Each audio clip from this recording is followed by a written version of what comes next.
Oh, Got some new suede shoes. ooh, there's some rhinestones. Oh All right, that my was it. goodness. Outstanding. Well, welcome, and welcome back to some. Can you hear me? Is my microphone's on?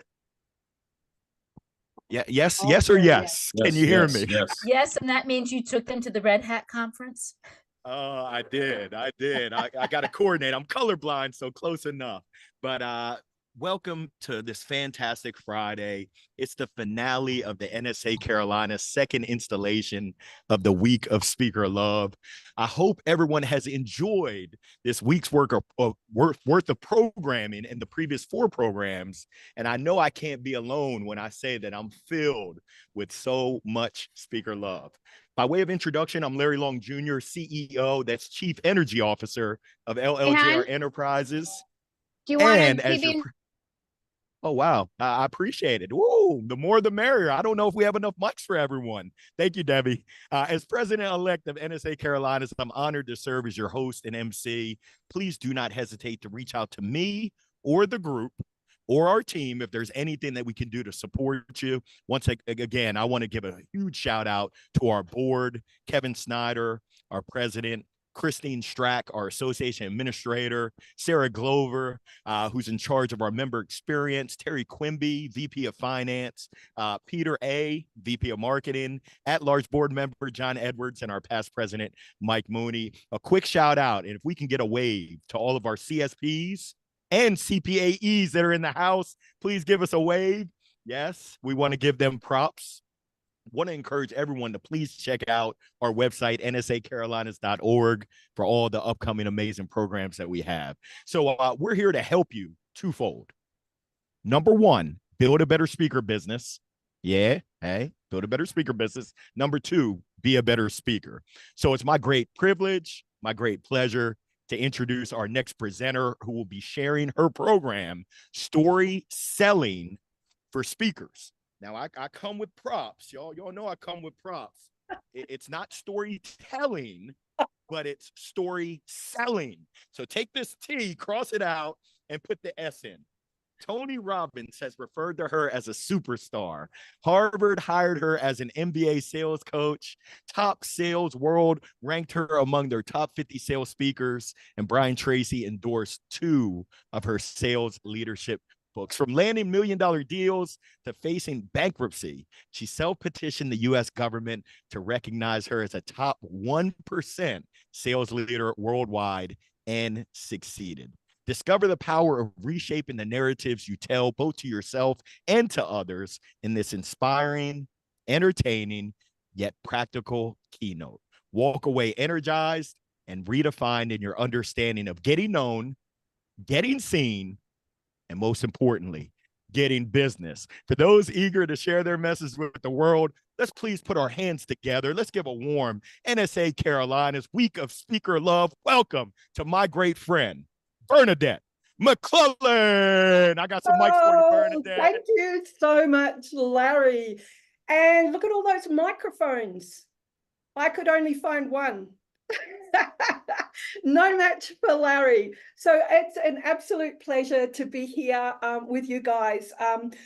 As you can tell, I talk a little different. So I have been here in Denver, Colorado for coming up to 2 years after coming across from Australia as a resident now of the United States. So I am going to share some ideas with you today that are a little different. They're a little different because it's new material that I have produced that has been part of my latest book. So I don't know you in the audience, but if you are one of 3 types of speakers, a veteran speaker, if you are a new speaker, or if you are someone aspiring to move into the field of professional speaking, then you are in the right room. And so we only have 50 minutes or so now to share these ideas. And at the end, of course, there will be an opportunity if you want to dig a little deeper to actually take that path. So I want us to get started. And I want, first and foremost, for us to, I guess, realize the reality out there. So the reality out there for any of us, and I talk about us being speakers, but we are also sellers because we have ideas and we have workshops, we have products, we have programs, but most of all, we have ideas. And the reality is that the market is overcrowded. There is a plethora of speakers out there, and we've got to lift the bar. We have got to do something different to set ourselves apart. It's not like the movie. You know, we've all built it, but they're not coming. And so what are we going to do to actually attract and make sure that we can be seen as the number one choice for our agency, our speaker agency, our bookers, our event organizers, our clients out there? Because it's not a case of let's just create this amazing keynote or this amazing program and people are just going to flock to us. Doesn't happen. The reality is also that many of you think sales is a dirty word. And because of that belief, there is resistance to actually proactively marketing yourself and selling yourself. So my goal today is threefold. My goal today is to help you be even more of an in-demand speaker out there in the marketplace. It is to help you have fun and sell with ease. Because when ease and flow go together, there's business growth. And third, hey, we want to make serious money and we want to be okay with making serious money. So what is the overarching premise of today's presentation? It is to help you realize, and many of you have heard this before, we're not just speakers, we're not just trainers, we're not just presenters. We are business people. We are business people who happen to speak. And that is our product. That is our offer to the marketplace. First and foremost, we are in the business of speaking. And so on that note, I want to throw it over to you guys for a little bit. I want to ask you to put in the chat, what is the hardest part of you going to market? What is the hardest part of you finding business? Key that into the chat and we'll take it from there, because I want to make sure that I'm addressing everything that is kind of important for you guys. So finding the right clients, proactive outbound research, prospecting. Anybody else got anything else? The temptation to broaden your message, beyond one industry so it fits more. Closing sales, discerning who my audience is. I think the hardest part is constantly remember that being niche rather than being I can do it all. Losing clients due to being expensive. Interesting. Okay, so I can see that I relate to every single one of, whoops, too expensive. I related to that one. So all of these are challenges that I've faced as well. And even the veterans in the room, and of course, veterans does not mean age, by the way, but all of us have thought these same thoughts as well. So let's just have a look at this for a moment. Let's just think about hidden opportunities. Many of us who have been in business for a while, well, it doesn't really matter about being in business either. It could be, it could even be dating. Okay, so we know the opportunities that we've won. You know, we can count those. We know why. Well, maybe we don't know why we've won them, and we actually, it's a great opportunity to ask why you win business, because it just reinforces to do more of that. Many of us understand the opportunities we've lost, and we've all seen those go through to the keeper. And once again, another key thing here, when you're talking win-loss opportunities, always find out why. If you can understand what could have gone better, that's also going to help you. So we understand the opportunities that are obvious to us. But what about all those opportunities that are out there that we are not even seeing, that we're not even aware of, that we're missing? And based on this, we need to look at ourselves as business people. And so with this next little exercise that I want to do, I've put together my own model here that I've called the Speaker's Quadrant. And what we're going to look at here from those of you that said prospecting, it can be prospecting, definitely prospecting, but it could simply be taking conversations deeper as well. So I've put together a couple of different parameters. One is your level of engagement.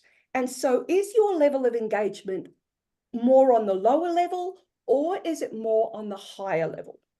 And then the second component, the second parameter, is conversion. And whatever conversion means to you, it could be advancing it to the next stage, it could be winning the business, but is your level of conversion low or is it high? Now, this is a 2x2. We all know lots of 2x2 models. And so I'm thinking, right, if somebody has got a high level of engagement, but they've got a low level of conversion, and they're a speaker, I'm wondering if you are more a conversationalist, where you are this enthusiastic communicator, you're so passionate about what you do, and that's where you sit in that quadrant. Or maybe you're somebody who is so intent on moving the business forward that you're trying to convince all the time, and you're more the push mentality, and you are seen as that relentless closer. And then, of course, the third model, lower left, you may be somebody who is dabbling in speaking. You may be somebody who's like, you know, I'm just going to play it safe. And you, of course, you're not moving anything forward. So in the chat, I want you, hand on heart, to let us know, where do you naturally sit? Just let me know where you naturally sit. Thank you, Sarah, for that. And of course, this is another way of telling a story, by the way, graphically telling a story. Conversationalist. So here we go. We're looking at enthusiastic communicator, conversationalist right here. Passively careful. Good on you, Rachel. Conversationalist. Why is this not surprising me? Along the line between cautious and conversationalist, more on the conversationalist. So here is the thing. Where we want to be. We want to be in that top right quadrant. We want to be commercial. Remember, we are in the business of speaking. So we want to become a strategic story seller. And I'm going to show you how. So if I'm actually wanting to teach as I tell here as well, this quadrant that I've put together is a story. It is a model. And so part of my story selling process or model includes how to do this. And how amazing would it be to sit opposite somebody and be able to get buy-in where you can both discuss what those labels are.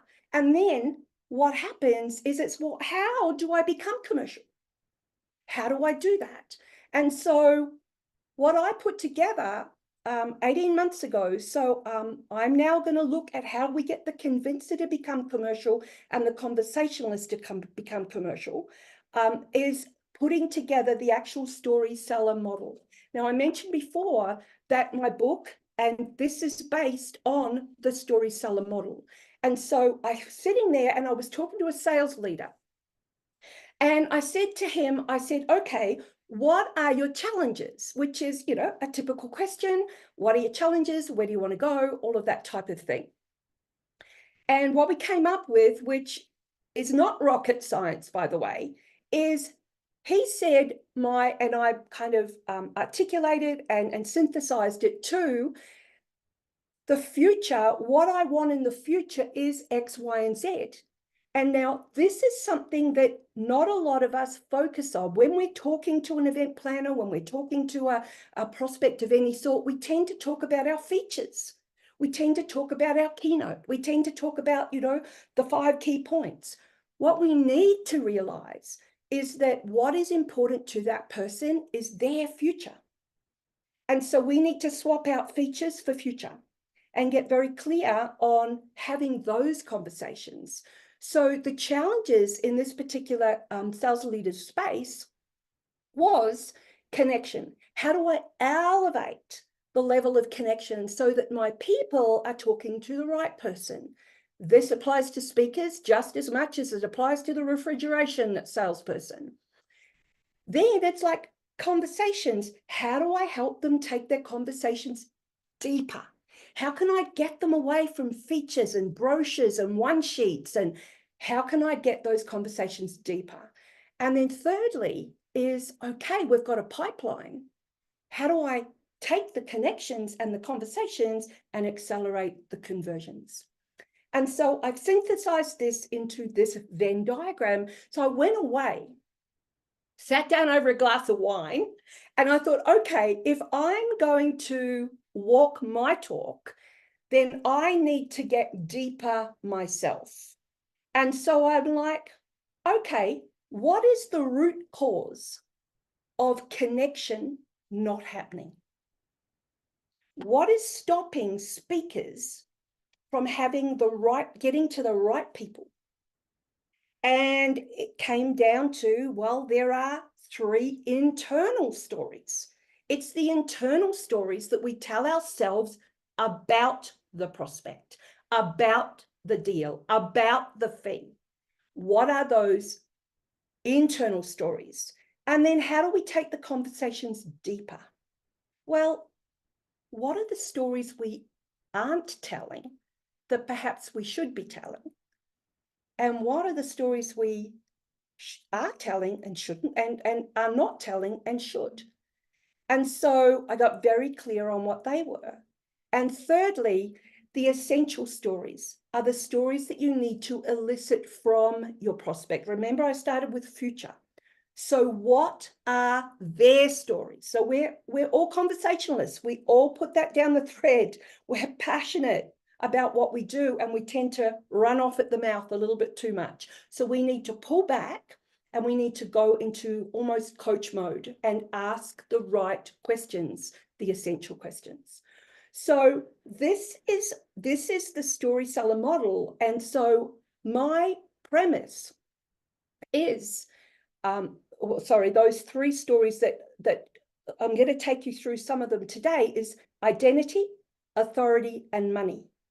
They are the ones. How do I show up as a salesperson? I'm a speaker, but I'm still a salesperson.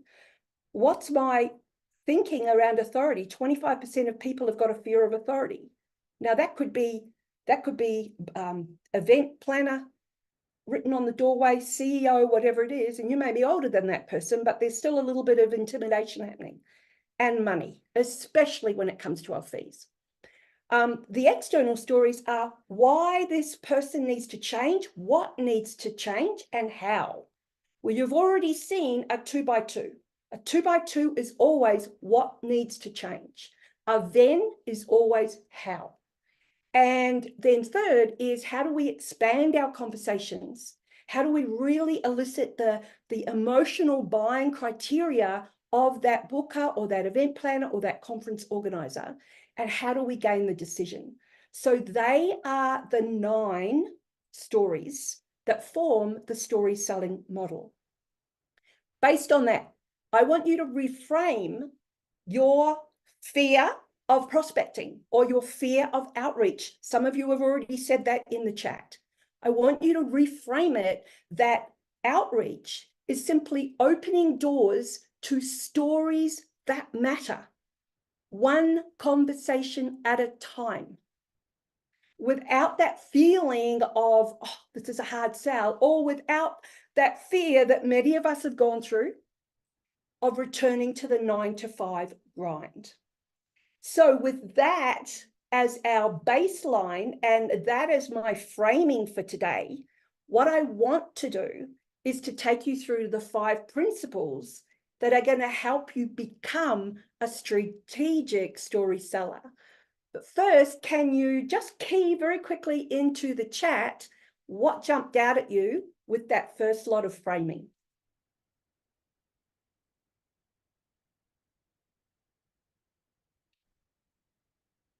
And let's see what we've got coming through. Someone said planting seeds, but I think that might have been before. So what's resonated so far with you? Key it in the chat. I noticed an emotional shift in myself based on the way you've arranged the talk so far, Bernadette. Thank you so much. The internal stories and how they impact, and that prospecting is opening doors. Absolutely. It is getting your foot in the right door and then turning those doors into dollars. Okay, so remember our story should be helping us sell. That's correct. And I'm going to share now 5 principles that are going to help you to become a strategic story seller. So here we go. Principle number 1 is start with who. Okay. I'm going to stop the share for a second here because I actually want to look at you. So Simon Sinek gave us the wonderful golden circles. Start with why. But I think he is missing a fundamental circle. The inner circle, the who. Now, I was a smoker, okay? No judgment, please. And, you know, it didn't matter how many times I read the words on that little cardboard box, whether my lungs would fail, my life would be over, my limbs would be impacted. Dying was not enough of a reason for me to quit smoking. What was who I needed to show up as a mum, as a wife, and as a businesswoman. And so we've got to start with who before we even consider what we do.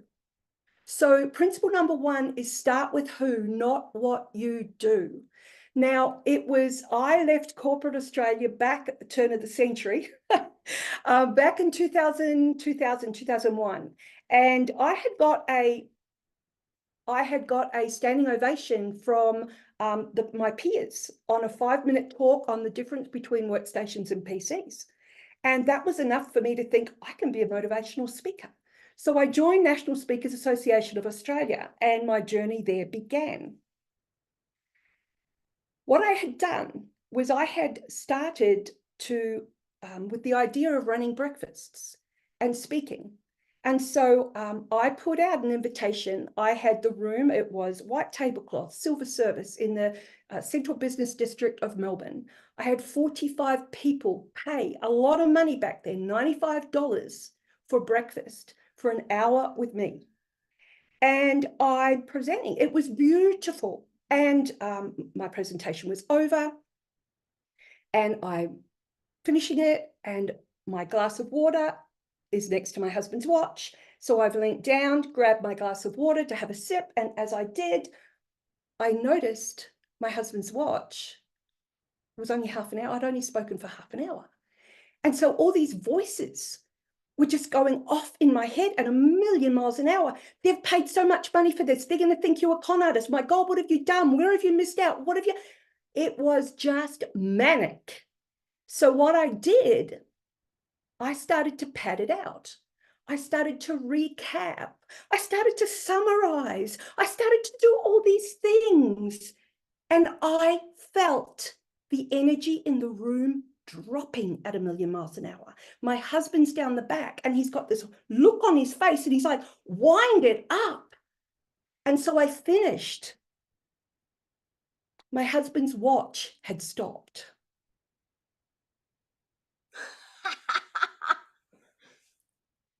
An hour and 20 minutes that was. And I drove home that day. There was no call to action, no brochures. There were books down the back of the room.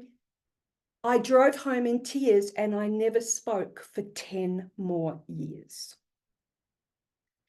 So what I want to share with you today are those voices that we have going on in our head are going to be the ruin of us if we don't stop listening to them, or if we replace them with something else. And so that is key. And all of the experienced speakers in the room will be the first to say how we see ourselves is crucial. We are speakers. It's in the way we dress. It's in our collateral. It's in whether or not we actually walk our talk. If you are speaking on connection, make sure that you are someone who connects really well. If you are speaking on relationships, make sure that you're not being heard arguing with your family. Like, we need to walk our talk. And so that is point number one that I wanted to share with you, is whatever it is that you're doing, make sure that you do some work on yourself. So start with who, not what you do. So that's principle number one. Principle number two, I want you to think outside the square and share those ideas if you dare. Now, the speaking world, just like the business world, is filled with speakers that look the same. There might be a slight little variation, but we all are speakers. We are all in the game. But what makes us different is our ideas, are our ideas. What makes us different are our stories. What makes us different is our take on something. And so when we talk about thinking outside the square, stories is just such a big part of it. So I want to be able to share with you some of the stories that you need to tell and perhaps aren't, and some of the stories that you're not telling and perhaps should. And so the one overarching thing that I want you to take away from this principle is that our audiences, they don't want, that most of them are skeptical. They don't want you to sell. If you go just to sell, and I know I'm talking about selling here, but if you go just to sell, if you're that convincer, if you're that closer, the energy in that approach is going to cause people to resist you. If you also go just to serve, that's a little step up, but there's still, people that go to serve, there's almost the neediness there.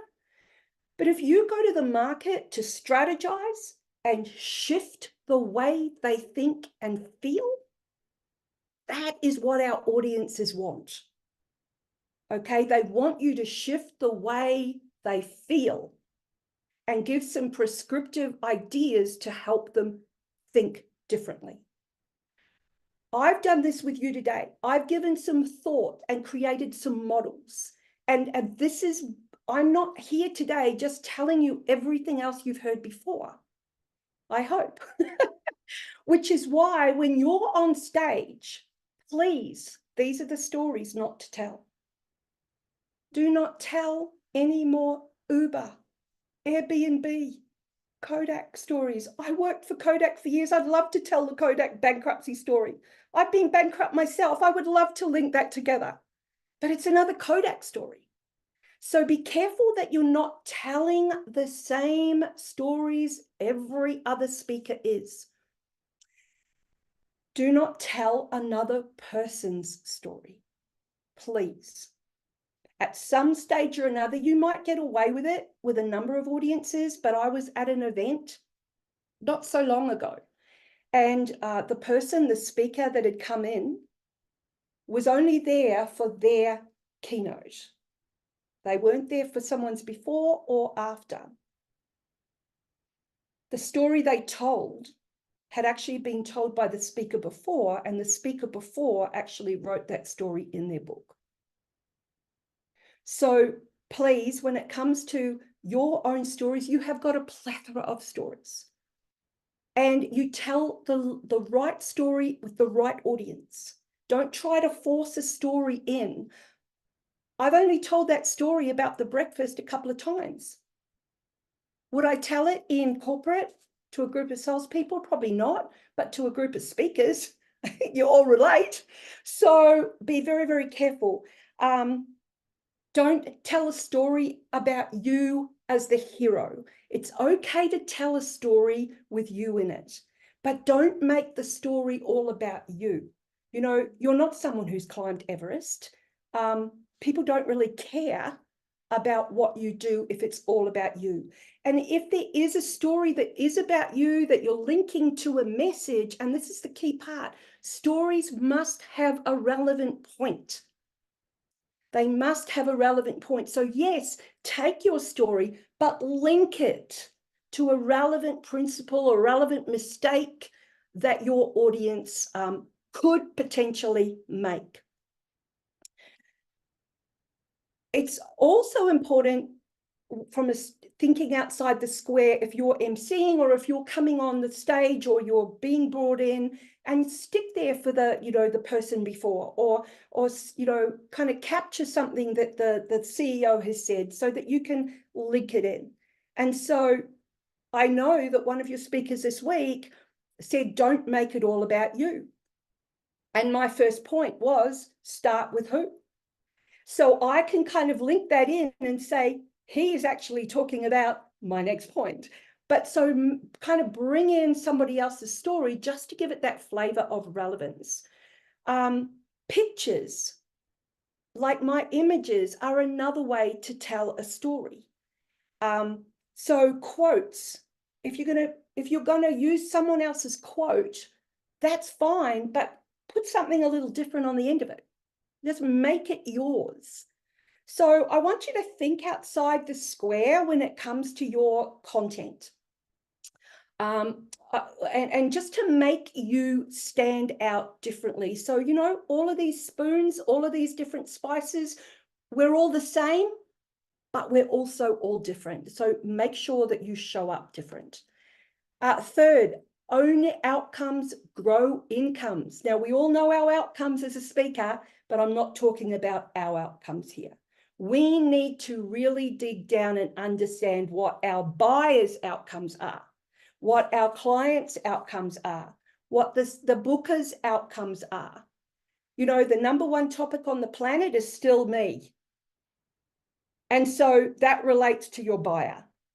Their number one topic is them. What's the purpose of their role? What are the trends in the industry? What's the impact of picking a speaker who is not good? What's the impact or what's the implication if they make a mistake? Remember, we're talking about future here. So they're not interested in your speech. What is driving them is a little four-letter word: risk. Risk. So their biggest concern is, what if I make a mistake? Am I going to lose my job? Am I going to look an idiot? Are we going to, as a booker, am I going to waste my clients' money? Are they ever going to book me again? So remember that your prospect's biggest concern is making the wrong mistake. It's got nothing to do with the competition. It's got nothing to do with your keynote, your one sheet, or anything like that. Risk. And risk leads us to the next principle, which is you. You've got to risk it for the biscuit. Okay? 2023 to 2024, we've all taken that step. What have you not done that you said you wanted to do in 2023? And we're now February 2024, and you're still dabbling. You're still cautious. What is that one thing? What is that one thing? Because what's driving you there is the fact that you are precious. You are fragile. You are simply scared. And it's almost like that crystal vase that, you know, was passed down through generations. It's wrapped up in tissue paper and double wrapped and bubble wrap, and it comes out for special occasions and gets put back in the glory box again. We do the same to ourselves. We wrap ourselves up in cotton wool and tissue paper and bubble wrap. I mean, we do it with our kids. Oh gosh, don't let Johnny go and make mud pies in the garden. He might get a bit of dirt in his mouth. No. Let's bring Johnny inside, sit him in the corner and give him a device. What about as leaders? What do? We don't hold our people accountable. We let the tail wag the dog. Why? Because we're precious. We want to stay safe. We're fragile. But the opposite of fragile isn't resilience, believe it or not, which a lot of people think. It's actually anti-fragility, anti-fragile. You and I, we are born to stare uncertainty down. We have been given this skeleton, and this skeleton is designed for weight-based exercise to keep our muscles and our bones from atrophying. It's evolution. Mother Nature puts palm trees in Florida. Why doesn't she put oak trees? So this is evolution. We need to stare uncertainty down, say, come get me, I'm ready. So I want you to consider what is preventing you from moving forward. Fifth is yes, no, maybe so. You are not going to get all of the business all of the time. So please stop thinking that you need to. My friend Andrea Walsh wrote Go for No, great book. And so we need to realize that the more times we can go for no, we'll get a yes. And I do that with my clients, make 20 calls. If you get a yes, you've got to start again. So yes, no, maybe so. We are not going to get all the business and we're not meant to. So if we look back at hidden opportunities again, you know what you've lost, you know what you've won. What about the opportunities that we're just not seeing because we're not thinking outside the square? So I've got a couple of questions for you. How many untapped opportunities would you predict are sitting in your network right now for you to leverage if you were better able to accelerate your story selling? On a scale of 1 to 10, how effectively have you amplified your outreach in the last 30 days? So I'm going to get you to key that into the chat. And what I'm going to do while you do that is I am actually going to go and get my power cord, because I've just been given a notification that my Mac's going to go to sleep if I don't. So have a think about that question that's on the screen, and I will just go and grab my power cord.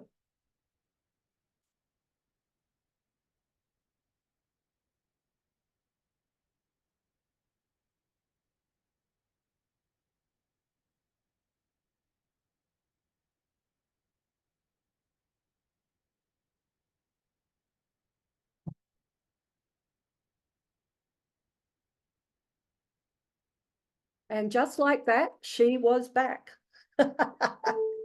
Okay, awesome. Look at some of those scores, 5 or 6. Okie dokie, 3. Look, thank you for being so honest. And what I've just demonstrated to you is something that can happen on stage, something that can happen on Zoom. The thing is, 20 years ago, my voices would have been going, oh my God, oh my God, oh my God. Just stay calm. You've got this. Okay, so I'm going to recap now. And we're going to just very briefly look at a review, because it's been a big 45 minutes and it's been a little bit of a fire hose of ideas. We've looked at the premise that building your business, prospecting, outreach is simply opening doors to stories that matter, one conversation at a time. That's what I want you to take home today. It's people on people. That's all it is. It's looking at the speaker quadrant and where you may need to shift to become that commercial strategic story seller, because we are in the business of speaking. Then we've looked at the stories that actually make up the story seller model, and those stories that we really need to get good at. We've looked at starting with who, not what you do, thinking outside the square with your wonderful ideas and then sharing them if you dare, owning your outcomes to grow your incomes, but it's not your outcomes, it's owning the buyer's outcomes. And then risking it for the business, the biscuit. It is risking it for the business is also appropriate there too. Risk it for the business. What's preventing you? What's preventing you from not just opening doors? What's preventing you from writing a new keynote, from, getting on main stages, for trying something different from the stage, more interaction maybe? What's preventing you? And then yes, no, maybe so. You're not going to get everything. And the thing is with yes, no, maybe so, if someone says no, or someone says yes, and we come back to the opportunities, ask them this question: what happened to make you think that way? What happened to make you decide? Because the question, what happened, will always elicit a story. I want to know, what has resonated the most out of today? What has resonated the most as we come up to 46, 47 minutes? Let us all know in the chat what's resonated with you that's going to enable you to take a step forward.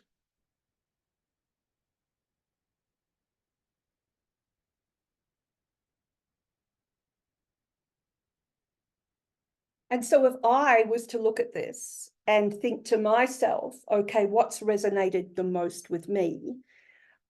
I am absolutely, and I'll be honest here, people like me that work in that wholesale sales leadership space, it's not as though we love prospecting, but it's a case of, okay, reminding myself it's simply a conversation. Okay. What is important to a person is their future. It's got nothing to do with us. Every conversation should be around what's of interest, what's driving their business growth, really getting commercial, risking the calls, feeling motivated. Yep, that's wonderful. This is great. Want to go into more details. There's so much there. So I'm thinking that the next question is how, and how can you do that? Now, I mentioned at the beginning that we only had a little bit of time together. And so I want to, if anyone has any questions now, I'll take myself off share and answer those before I actually finish up. So I think we've probably got time for a couple of questions, Larry. And then I'd like to come back, loop back and close off the session. So let me stop the share. And if anyone's got any questions, please just take yourself off mute and fire away. And feel free to raise your hand just so we can keep it orderly. I know that I can see the gears turning. I know y'all have questions. Perfect time to ask Bernadette.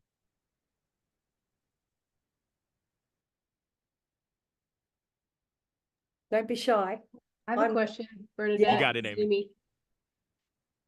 Okay, so I love this, and I love your models. I have your book, which I haven't yet read, so I'm excited to dig in and read it. Okay, my question is, in that speaker's quadrant, I identify as a conversationalist, which I think several people here do.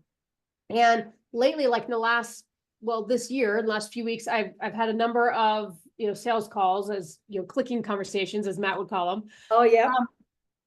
I feel I'm definitely getting some no's, and my biggest reason is I don't know if this is always the case, but in some cases I'm too expensive, and I'm not really. But I'm curious, like, what advice do you have to move that conversation up to that commercial stage, to be more successful in that? Knowing, of course, you're not going to get all yeses, but I feel like I'm there's some probably techniques I can do to make that a little So smoother. I would ask you a question back, and I would say, just to get some more context, and I would say, are you at the point where you've shared your proposal, or is it right at that end and they say no to you, or is it what part of the conversation?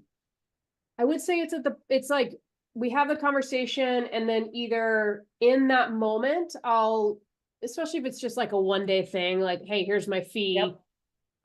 And then they're like, okay, yeah, that's within our budget. And then I'll send them a Right. proposal. And then if Got they it. come back and they say, actually, we found somebody less expensive, or actually, we're going to go in a different direction. And so, yeah, there's something Okay. I'm missing there. So I would, so coming back to, this is all part of the deeper part of the sales conversation, it's called quantification. So we qualify our client, our prospect, and the qualification is, are they the right fit? Are they, are they the time frame? So we kind of get all that part of our conversation. But then there's another part where it's quantification. And quantification is wrapping numbers around it. So that is always, so you can be more expensive, and they'll say yes because they like you. Yep. You can be more expensive again, and they can say yes, yeah, okay, you're getting there, but I'll still say yes. You can still go again, and they'll say no. And so at that point, you can still win the business if you wrap metrics around it. So what I mean by that is your discovery, you need to understand two things. You need to really understand the cost of pain, the cost of inaction. What's the cost? So you need to understand their business model. And it could be, and I'm just making this up, they've got 10 people, and I don't know, and you're doing time management or something, and 10 people, you can save them an hour each a week. So what's that? It's 10 hours a week, 40 hours a month. What's their dollar fee per hour? Gosh, so now I can help you save, like $10,000 a month, and my fee is $7,000. So you start to be able to have that kind of a conversation, whereas most people out there in the normal business world will just go ahead with their price. And then what's happening, they're defending their price. And now the energy coming across is desperate, it's awkward, you feel like you're on the losing end. And so it's all of that. So it's really a matter of creating your own, getting deep with your own, understanding your own client. Does that make sense? Yes, it does. Thank you. Awesome. Great question. Great question. And that comes back also to,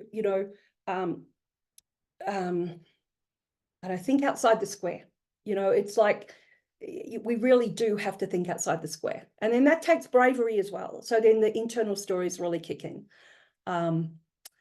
Okay. So I'm conscious of time. I would like to probably wrap it up now, Larry. And so what Do you I'd have like time for one more question? I Okay. see Larice. Larice All has right, a question. cool. If you don't Awesome. mind answering one I quick don't mind question. answering. I'm just conscious of the time. So, Larice, wherever you are, fire away. Hi, Bernadette. Thank you so much for your brilliance. I wanted to know if you have any techniques for opening a cold conversation. Oh, yeah, I do. So, Larice, ring.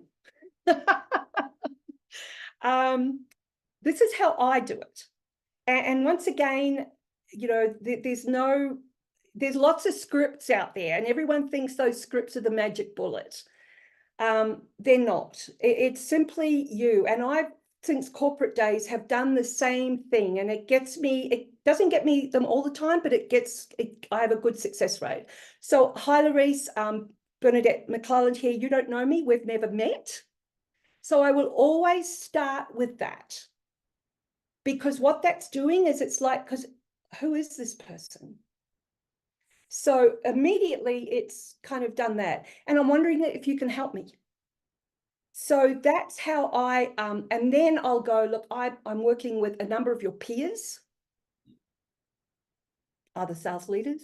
I'm working with a number of your peers, and I've been talking to them about the 3 biggest challenges they have, 1, 2, 3. And I'm wondering if I could make a time to perhaps sit down with you, run those past you, and see if they align to what you're experiencing, and for us to have a conversation perhaps about what's driving your business growth for the future. Something like that. But pretty much most of that is what I say. But of course, in the moment, and this comes back to you, starting with who. I'm a conversationalist, and I tend to talk too much, which most speakers do. But in a sales call, we've got to really kind of pull that back. So, you know, when I first started speaking, we all have monikers, right? Voice of enthusiasm. And someone said once, geez, your enthusiasm is one of your key points. Talking to C-level, I have to rein that enthusiasm back. So I would advise that as well.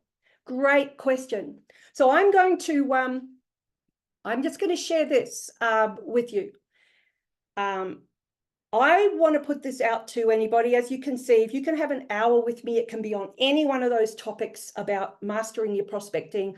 It's $150, guys, for an hour with me. And that, of course, is for you guys only. And it expires next week, the 19th of February. So you see what I've done there as well. I just want to kind of share that with you. I have put a time frame on it. So we would do that if we were doing that out in the real world as well. Always cap it with a time frame.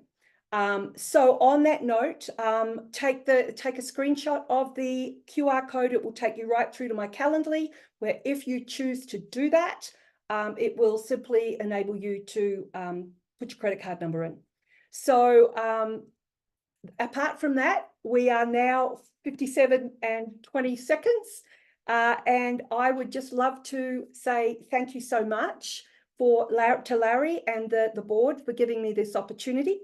And I'm here if, you know, I'm here if you want to connect with me on LinkedIn. Join my new podcast. Just started this week. It's called The Path Less Taken, and it's how to help you embrace uncertainty, expand potential, and drive business. So on that note, I just love to say thank you. You all know what to do.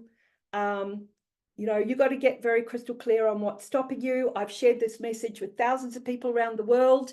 And seriously, once you lock in on this, it will make a huge difference. Thank you.